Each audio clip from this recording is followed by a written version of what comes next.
आइए हम लोग अब वीडियो आगे बढ़ाते हैं अपना अवयव टॉपिक। ऐसा तो हम लोगों को पढ़ाई में डिस्टरबेंस हो ही रही है लॉकडाउन के कारण, लेकिन इससे कोई बड़ी मैटर नहीं रहता है। इतना बात ध्यान में रखिए, जैसे जैसे यूट्यूब पर डाल रहे हैं वैसे पढ़ते रहिए, और जैसे ही लॉकडाउन खत्म होता है हम लोग अपने रफ्तार में आएंगे, बढ़िया से पढ़ेंगे। ठीक है, हमने अवयव टॉपिक चर्चा कर रहे हैं, अवयव के बारे में पढ़ रहे हैं। बीजगणित 12वीं के बीजगणित का एक अहम चैप्टर है अवयव और सारणिक, दो चैप्टर मिलाकर पूरे 13 नंबर का क्वेश्चन परीक्षा में पूछे जाते हैं, जिनमें से हम अवयव के टॉपिक की तरफ बढ़ रहे हैं। जोड़ घटाव गुना भागा गुणधर्म सीखा मैंने, भागा नहीं, गुना, फिर उनके गुणधर्म के बारे में सीखे। अब मैं जो टॉपिक चर्चा करने जा रहा हूं उस टॉपिक का नाम है अवयव का परिवर्त, ट्रांसपोज ऑफ मैट्रिक्स। बाबू कहने का मतलब है कि मानिए कि एक कोई AIJ M क्रॉस N का अवयव है, ठीक है। तो इसका जो ट्रांसपोज होगा, जो इसका परिवर्त होगा, परिवर्त को अंग्रेजी में ट्रांसपोज कहा जाता है। तो इस किसी भी अवयव का परिवर्त को A' से या A के पावर T से दिखाया जाता है। तो इसका कहने का मतलब ये है कि किसी भी अवयव के पंक्ति और स्तंभ को आपस में परिवर्तन कर देते हैं, आपस में बदल देते हैं, तो उस अवयव का परिवर्त वह कहलाएगा। क्लियर बात है। मतलब ये बात कि यदि एक कोई अवयव है AIJ M क्रॉस N का, तो A का जो परिवर्त होगा वो AJI होगा N क्रॉस M का। बात समझ में आ गया? तो लिखिएगा तो थोड़ा, यदि किसी अवयव A के पंक्तियों तथा स्तंभों को परस्पर बदलने पर प्राप्त अवयव है। मैंने क्या बोला? किसी अवयव A के ठीक है पंक्ति एवं स्तंभों को परस्पर परिवर्त कर प्राप्त अवयव है।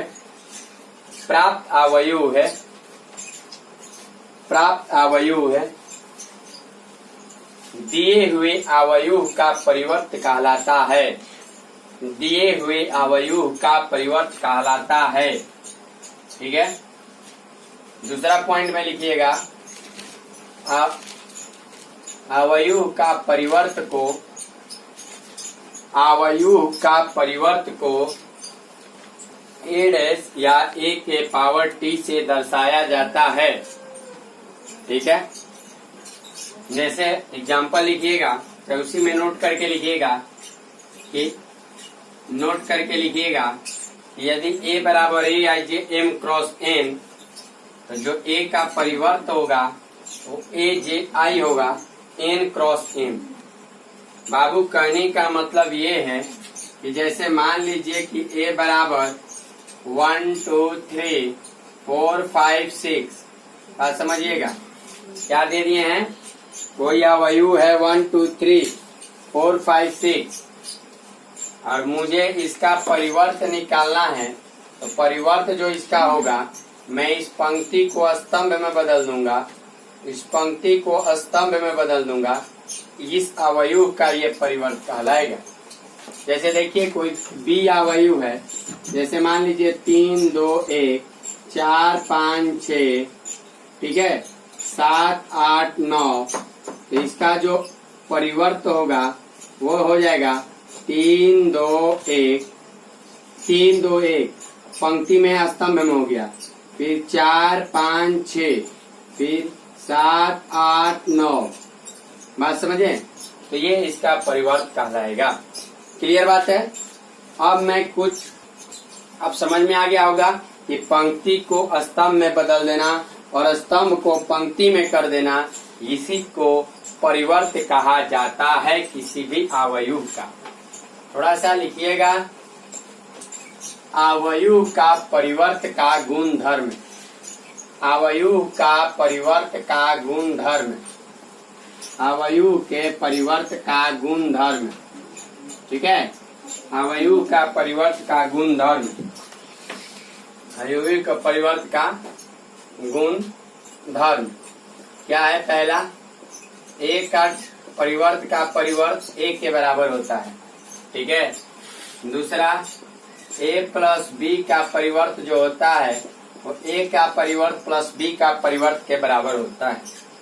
तीसरा, किसी भी अवयव के परिवर्त का ये सारणी होता है, सारणी जो कि हम आगे पढ़ेंगे चलकर, वैल्यू होता है। चाहे उस अवयव का वैल्यू निकालिए, मान निकाले, बात बराबर है।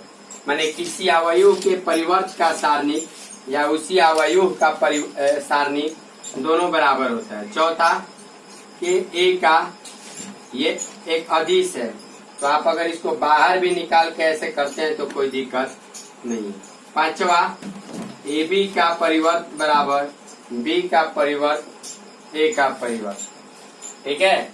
छठा, यदि यही A plus B plus C plus D का परिवर्त है तो लिख सकते ए का परिवर्त प्लस बी का परिवर्त प्लस सी का परिवर्त प्लस डी का परिवर्त। सातवां, यदि ए बी सी डी का परिवर्त आप लिख रहे हैं तो डी का परिवर्त, सी का परिवर्त, बी का परिवर्त और ए का परिवर्त। मतलब गुना में परिवर्त जो होता है बदल जाता है। बात समझ में आ गया? तो ये मेरा था अवयव का परिवर्त। अब मैं कुछ चलूंगा अवयव का एक स्पेशल प्रकार, जिसको मैं कहूंगा सममित अवयव, विषम सममित अवयव और लंब अवयव। मैं तीनों टॉपिक का चर्चा करता हूं और इसके बाद हम उसके गुण धर्म को लिखवाने के बाद एनसीईआरटी का 3.3 बनाने का कोशिश करेंगे। ओके, गुण धर्म लिख लीजिए आराम से। इसके बाद आप जो टॉपिक डालिएगा उसका नाम है सममित अवयव। आइए देखिए, सममित अवयव, सममित अवयव क्या होता है? जैसे मान लीजिए ए बराबर ए आई जे, ठीक है, यदि n क्रॉस n का मतलब वर्ग अवयव है, ठीक है, तो इस अवयव को सममित अवयव तभी कहेंगे जब ये यदि a बराबर ए आई जे एन कोई वर्ग अवयव है, वायु है। ठीक है, लिखिएगा, यदि a बराबर ए आई जे एन क्रॉस एन, लिखिएगा ध्यान से, यदि a बराबर ए आई जे एन क्रॉस एन कोई वर्ग अवयव है तो इसे सममित अवयव कहेंगे, इसे सममित अवयव कहेंगे जब जब जब जब a बराबर a का परिवर्त, मतलब कि कोई अवयव दिया है, यदि उसका परिवर्त हम करते हैं तो परिवर्त करने के बाद भी वही अवयव हो जाता है, तब उस अवयव को कहेंगे कि सममित अवयव है। माने सिंपल रूप में नोट करके लिखिएगा, नोट करके लिखिएगा कि यदि a बराबर ए आई जे कोई n क्रॉस n का अवयव है, ठीक है, तो ए आई जे, तब ए आई जे माने अवयव हो गया, ए जे आई के बराबर होना चाहिए। किसके लिए? सभी आई जे के लिए। माने आई माने पंक्ति, जे माने स्तंभ। कहे के मतलब बा कि A12 पहला पंक्ति दूसरा स्तंभ पर जवन हुई वो A21 के बराबर होके के चाहिए। देखिए आई जे तो जे आई 12 तो 21, A23 पर जो होके के चाहिए वो A32 पर होके के चाहिए। बात समझिए, जो A21 पर होके के चाहिए, अच्छा 21 वाला तो हो ही गया, जो A13 पर होना चाहिए वो A31 पर होके के चाहिए। मतलब कहे के बाबू यदि A बराबर कोई दे दिया 1330, तो फटाफट देखिएगा कि A11 का तो छोड़िए, 11 को पलटिएगा तो 1A1 होगा है। चलिए 12 पर आप देखिए तो बाबू क्या लिखा हुआ है, पहला पंक्ति दूसरा स्तंभ 3 लिखा है, तो 12 का उलट के 21 होना चाहिए। तो A21 पर भी तो देखिए ना लिखा है कि नहीं 3। तो जब A12 पर जो बैठा है वही A21 पर होना चाहिए, जो A13 पर बैठा हुआ है वही A31 पर होना चाहिए। अगर आप इसका परिवर्त भी निकालते हैं तो A का परिवर्त माने पंक्ति को स्तंभ में बदल दीजिए, इस पंक्ति को स्तंभ में बदल दीजिए। जब आपने बदला तो देखे होंगे कि ये दोनों चीज ही एक है, माने A का परिवर्त और A दोनों आपस में बराबर है। तो जब A का परिवर्त और A दोनों आपस में बराबर है तो इसका मतलब कि वह आवयव जो है सममित आवयव है। अभी क्लियर नहीं हुआ, मैं क्लियर थोड़ा और करूंगा, और क्लियर करने का कोशिश करूंगा। देखिएगा अभी क्लियर आप लोगों को नहीं हुआ है जहां तक मेरे उम्मीद है। जैसे एक उदाहरण देखता हूं मैं, लिखा हुआ है 135, फिर मैं यहाँ 3 और 2 0 देखिएगा थोड़ा सा, फिर 5, फिर यहाँ लिखिएगा 0, फिर यहाँ लिखता हूं मैं 1 चाहे 6 जो भी लिखिए। अच्छा एक बात समझिए, यदि मैं इसका परिवर्त करता हूं A का परिवर्त, तो देखिए तो 1 3 5 ये वाला लिखा, फिर 320 कौन ये 320 को लिख दिया, फिर 5 ये 506 लिख रहा हूँ 506। देखिए तो क्या ये वाला चीज और ये वाला चीज दोनों बराबर है, यानी A का परिवर्त किसके बराबर हो गया, उसी अवयव के बराबर हो गया। इसका मतलब कि यह अवयव जो है सममित अवयव है। इससे भी क्लियर नहीं हुए तो एक चीज और पकड़ने के लिए बोले हैं कि A12 पर जोन है, A12 पर कौन है 3 है ना, A12 पर कौन है 3 है ना, तो A21 पर भी 3 होना चाहिए। तो देखिए तो A21 पर भी 3 है कि नहीं। A13 पर क्या है 5, तो 5 और कहाँ होना चाहिए 13 का उल्टा 31, तो देखिए 31 पर भी 5 है कि नहीं है। बात समझिए है। जैसे मान लीजिए A23 पर 0, तो A32 पर भी 0 होना चाहिए। मतलब ये मिल गया, ये मिल गया, ये सेटिस्फाइड किया, ये किया, ये किया, ये किया, और ये तो विकर्ण अवयव है, इसका कोई मतलब ही नहीं है। 1 1 का अपोजिट कीजिए 1 1 है, 2 2 का कीजिएगा तो 2 2 है, 3 3 का कीजिएगा तो 3 3 ही। बात समझ रहे हैं। तो किसी भी अवयव का परिवर्त यदि उसी अवयव के बराबर हो गया तब मैं कहूंगा कि वह अवयव जो है सममित अवयव है। क्लियर बात है। अब चलते हैं बाबू दूसरा टॉपिक जिसका नाम है विषम सममित अवयव। आइए अब आइए बाबू विषम सममित अवयव, जिसको स्क्यू सिमेट्रिक मैट्रिक्स कहते हैं। ये भी बाबू इसी तरह से है, लिखिएगा यदि A बराबर AIJ n क्रॉस n कोई वर्ग अवयव है, कोई वर्ग अवयव है, कोई वर्ग अवयव है, यदि A बराबर AIJ n क्रॉस n कोई वर्ग अवयव है तो इसे विषम सममित अवयव कहा जाएगा। तो इसे विषम सममित अवयव कहा जाएगा जब तो इसे विषम सममित अवयव कहा जाएगा जब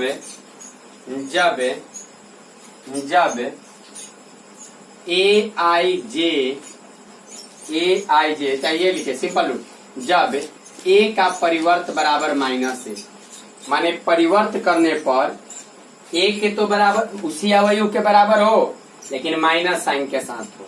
कहने का सिंपल मेरा पहली ये है कि जैसे नोट में करके लिखिएगा, शॉर्ट माने ये कहिए बात क्या ये कहिए, नोट करके लिखिएगा कि यदि AIJ कहने का मतलब AIJ वो माइनस AJI के होना चाहिए। देखिए ये हो तो सममित। और यही जो बात समझ रहे हैं, जैसे कहने का मतलब A12 पर यदि 3 है तो A21 पर क्या होना चाहिए, -3। यदि A13 पर अगर -4 है तो A31 पर क्या होना चाहिए, 4। इसका मतलब ये बात समझ में आ रहा है। ये समझाने के लिए मैंने बोला। जैसे एक सिंपल सा एग्जांपल लीजिए बाबू, A बराबर मैं लेता हूं 0, ठीक है, 3 -3 0। एक बात और याद रखिएगा, विषम सममित के विकर्ण आव्यूह सदैव शून्य होता है। ये विकर्ण आव्यूह है ना, ये सदैव क्या होगा, शून्य होगा। बात समझ रहे हैं। तो विषम सममित के विकर्ण आव्यूह जो होता है सदैव शून्य होता है।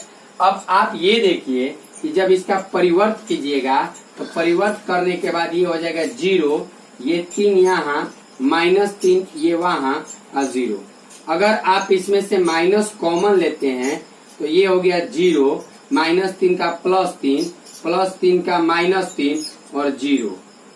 माइनस रहने दीजिए, और ये शायद इसके बराबर है, देख लीजिए, यानी ये डैश किसके बराबर आ गया, -6 के बराबर। उससे भी और आसान समझे, जैसे ये तो अब समझ में आइए गया। दूसरा विधि समझिए, दूसरा चीज समझने का तरीका। जैसे A12 पर -3 है, सॉरी A12 पर क्या है, 3 है, तो A21 पर जो होना चाहिए वो क्या होना चाहिए, -3, जो कि है कि नहीं है। बात समझ में आ गया। ये इसका मतलब ये विषम सममित आव्यूह है। एक और सिंपल सा एग्जांपल लेते हैं बाबू। जैसे बड़ा सा एग्जांपल एक लेता हूं मैं, थोड़ा समझने का कोशिश कीजिएगा, ज्यादा नहीं। जैसे मान लीजिए कोई A बराबर दिया है 0, 2, 3, फिर मैंने यहाँ दिया -2, 0, और यहाँ दिया मैंने -5, फिर मैंने यहाँ दे दिया -3, और यहाँ पर हो गया मेरा 5, और यहाँ हो गया 0। सबसे पहले विषम सममित का एक पहचान कि विकर्ण आव्यूह शून्य होना चाहिए। दूसरी बात, A12 पर अगर 2 है तो A21 में -2 है, A13 जो है 3 है तो A31 जो है -3 है। देखिए A23 जो है -5 है तो A32 जो है वो 5 है। मतलब साइन बदला हुआ रहना चाहिए। अगर साइन बदला हुआ है तो इसका मतलब कि वह विषम सममित आव्यूह है। क्लियर बात समझ में आ गया। तो इस बात को आप लोगों को समझ में आना चाहिए। सममित आव्यूह आपने देखा, विषम सममित आव्यूह देखा। अब देखिएगा लंब आव्यूह का टॉपिक डालिएगा, लंब आव्यूह। आइए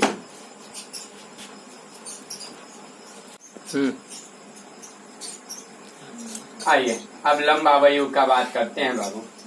ठीक है, लंब आव्यूह का मतलब ये है कि जैसे मान लीजिए कि एक कोई आव्यूह है, ठीक है, लिख लीजिएगा, थोड़ा सा पहले लिखने का कोशिश कीजिएगा, इसके बाद हम ये करेंगे कि एक कोई, ठीक है,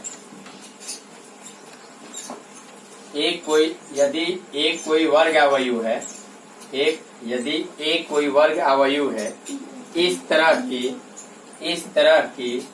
A' A बराबर I, A' बराबर I, ठीक है, तब A' बराबर I, तब A को लंब आव्यूह कहा जाएगा। कहने का मतलब मान लीजिए एक कोई वर्ग आव्यूह है Aij n क्रॉस n का, और इसका परिवर्त जो है A' है वो क्या है, Aj, ये भी n क्रॉस n। यदि मैं दोनों को गुना करता हूँ और गुना करने के बाद वह इकाई आव्यूह के बराबर आ जाता है, इकाई आव्यूह के बराबर आ जाता है, ठीक है, और जिस कोटि का A और A का परिवर्त है उसी कोटि का इकाई आव्यूह भी आ जाता है, तब A को जो कहा जाएगा लंब आव्यूह कहा जाएगा। ठीक है, तो मैंने क्या लिखा कि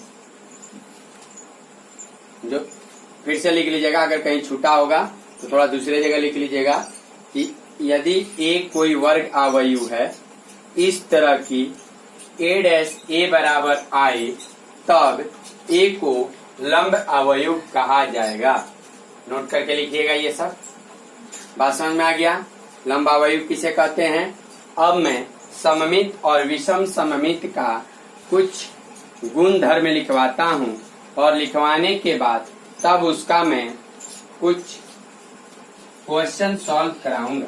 तो आइए सममित और विषम सममित का, हाँ मैं पहले गुण धर्म को एक जगह लिख लेता हूँ, इसके बाद आप लोग को समझाऊंगा। वीडियो चालू करके इसलिए ना लिखूंगा क्योंकि अगर चालू करता हूँ लिखता हूँ तो थोड़ा समय ज्यादा होती है, लिखा रहेगा उसको आसानी से मैं समझा दूंगा। ठीक है, तो मैं पहले लिख लेता हूँ, इसके बाद आप लोगों को समझाऊंगा। आइए देखिए, सममित और विषम सममित लिखिएगा हेडिंग, सममित और विषम सममित के आधार पर कुछ प्रमेय, के आधार पर प्रमेय, सममित और विषम सममित के आधार पर कुछ प्रमेय चाहे प्रमेय। पहला बात मैंने ये समझाया कि विषम सममित के मुख्य विकर्ण के सभी अवयव शून्य होते हैं, बोले थे ना शून्य। हाँ, कोई अगर आपसे पूछा, देखिए जो अवयव सममित होगा वो विषम सममित नहीं होगा और जो विषम सममित होगा वो सममित नहीं होगा, सिवाय एक अवयव के, और वो कौन अवयव है? शून्य अवयव। ठीक है, क्योंकि प्लस माइनस के बराबर नहीं होता है और माइनस प्लस के बराबर नहीं होता है, और प्लस माइनस का अंतर पड़ता है सममित और विषम सममित में। अगर दो गो अवयव है ए और बी, अगर दोनों सममित है तो दोनों का जोड़ भी सममित होगा। अगर दोनों विषम सममित है, देखिए यदि ए और बी सममित है तो ए प्लस बी भी सममित होगा। वही क्वेश्चन, यदि ए और बी विषम सममित है तो ए प्लस बी भी विषम सममित होगा। उसी तरह से यदि ए सममित अवयव है तो किसी भी अदिश से गुणा कीजिएगा ए में सममित ही होगा। ए अगर विषम सममित है तो उसमें किसी भी चीज से गुणा कीजिएगा विषम सममित ही होगा। दूसरी बात, यदि ए कोई वर्ग अवयव है तो ए में उसके परिवर्त को जोड़िएगा तो सममित होगा, और ए में उसके परिवर्त को घटाइएगा तो विषम सममित होगा। कोई भी अवयव ले लीजिए, जो वर्ग अवयव होना चाहिए उस वर्ग अवयव में उसी के परिवर्त से जोड़िए, सममित आंसर देगा। और यदि उसी के अवयव में से उसके सममित उसके परिवर्त को घटाइएगा तो विषम सममित देगा। बात समझ में आ रहा है कि नहीं समझ में आ रहा है? बढ़े आगे, कुछ और प्रॉपर्टी है, छठा प्रॉपर्टी की तरफ बढ़ते हैं। ये देखिए,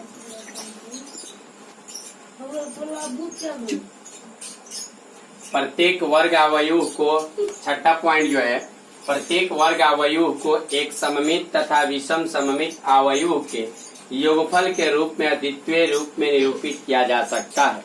मतलब कोई भी वर्ग अवयव दो गो का सम के बराबर है।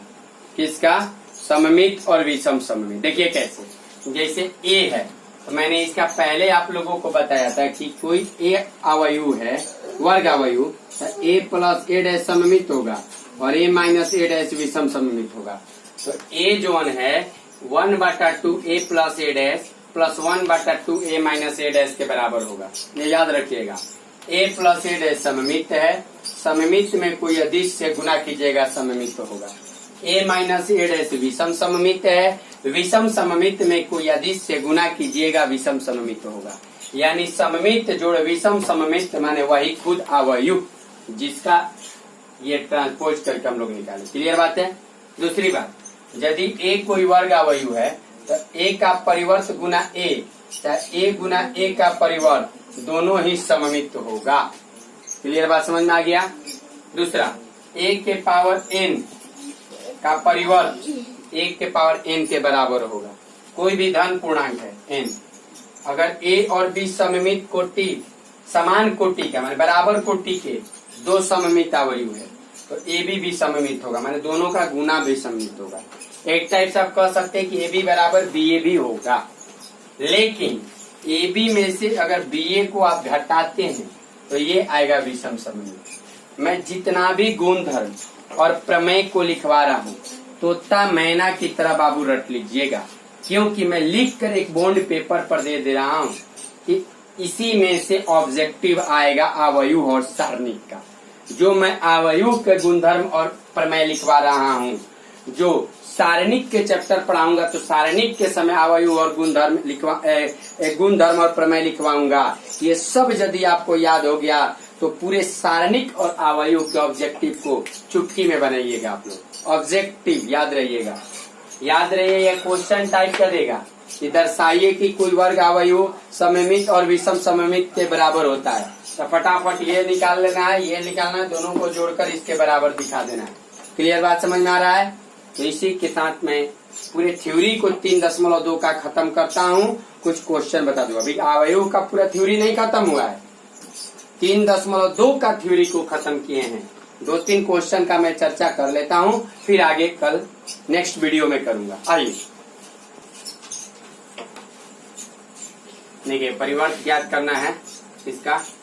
ये भी एक अवयव है, ये भी एक अवयव है। एनसीईआरटी 3.3 क्वेश्चन नंबर 1, पहला और दूसरा तीसरा 3 क्वेश्चन है। पहला में परिवर्त ज्ञात करने में, जिसमें पहला और दूसरा मैं बता दे रहा हूँ। जैसे मान लीजिए मैं इसका नाम ए दे दे रहा हूँ, तो ए बराबर ये है, तो ए का जो परिवर्त होगा वो चेंज हो जाएगा। स्तंभ क्या में हो जाएगा? यह स्तंभ में, पंक्ति में हो जाएगा 5 1/2 -1। क्लियर बात है?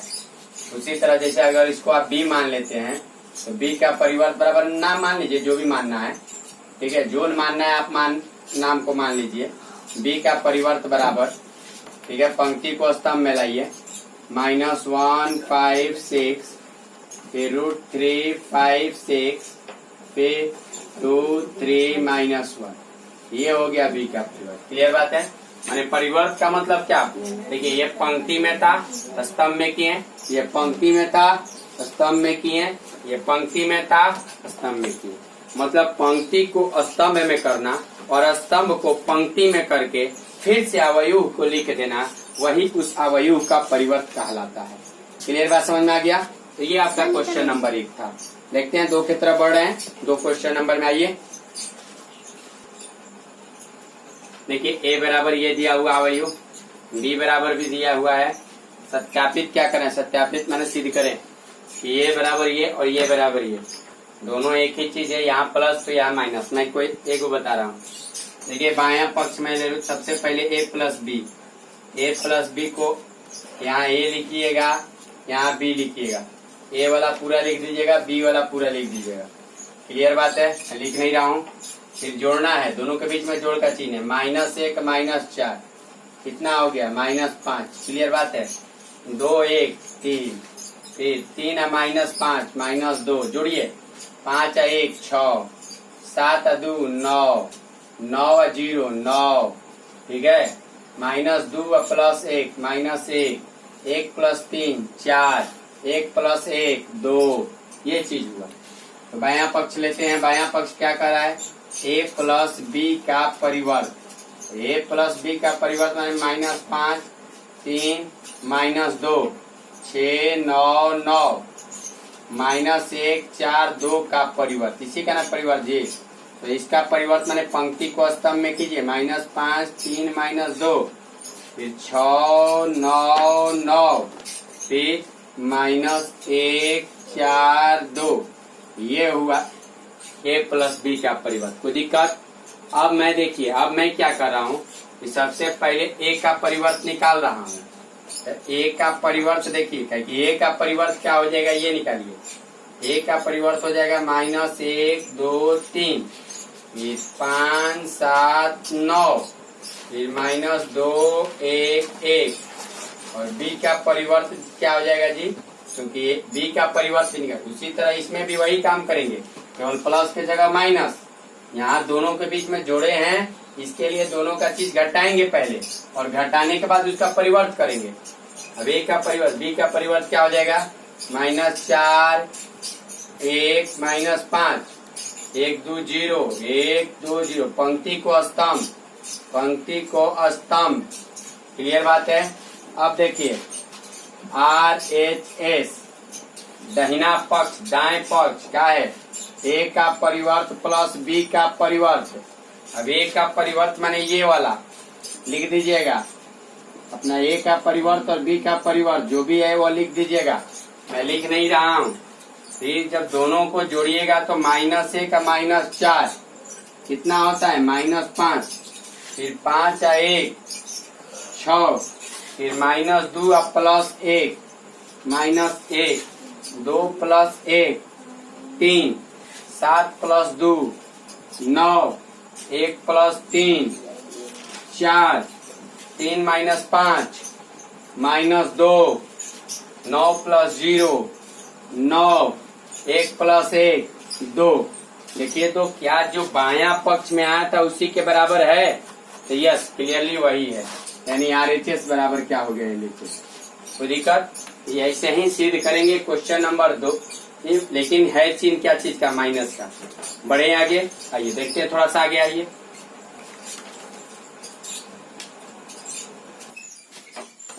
तो ये रहा आपका परिवर्त और सममित विषम सममित लंबावयु, उनका प्रमेय। कुछ उसके आधारित पर 3.3 का 2-3 क्वेश्चन किए हम लोग, पहला किए हैं, दूसरा किए हैं, तीसरा नंबर क्वेश्चन ऐसा ही है, आप लोग बना लीजिएगा। ठीक है, देख लेता हूँ थोड़ा सा। हाँ, तीसरा नंबर भी क्वेश्चन हुआ वही बनाइएगा।